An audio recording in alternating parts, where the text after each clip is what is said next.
Tensions are rising in the Eastern Moldovan region of Transnistria, a de facto separatist region, as authorities there blame Ukraine for a recent series of attacks on government facilities. Kyiv denies this, and observers say the danger is rising that Russia could use the attacks as an excuse to open a new front against Ukraine or against Moldova itself. Elizabeth Chernev narrates this report by Ricardo Marquina in the Moldovan capital, Chisinau. On the other side of this bridge is Transnistria, an unrecognized separatist state that has been de facto independent since a conflict in 1992. Since then, this territory has had a Russian army presence, and the politics of the region have been pro-Kremlin. Now, several violent acts in Transnistria are raising fears that against the backdrop of the war in Ukraine, Russia will have an excuse to intervene in this territory, or in Moldova itself. Georgy Popa fought against the Russians in the 1992 war, when Moldova was a newborn country that could barely defend itself.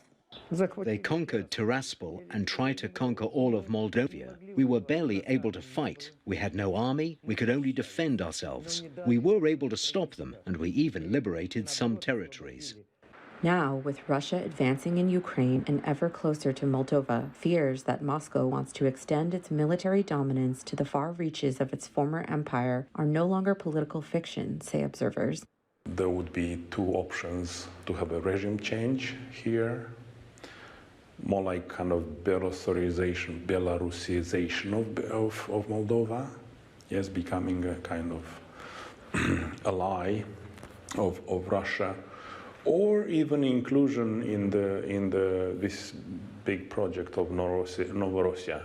Analysts say Russia has a vested interest in controlling Moldova within its sphere of influence. Everyone knows that Russia is interested in Moldova. It is not something new.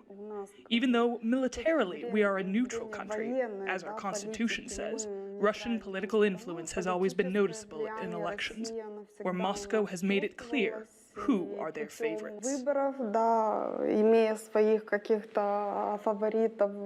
While Moldova's official language is Romanian, the Russian language is spoken by a large part of the population. Yet Romanian culture coexists with the country's Russian identity. Theaters like the Mihai Eminescu try to keep the Romanian culture and language alive in the face of Russian cultural dominance. The fear now is that, as has happened in eastern Ukraine, Moscow will cite a need to defend the Russian-speaking population as an excuse to attack Moldova.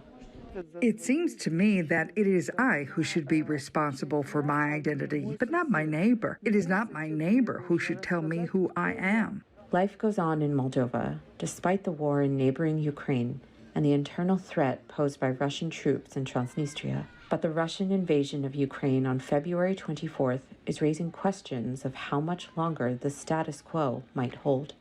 For Ricardo Marquina in Chisinau, Elizabeth Chernev,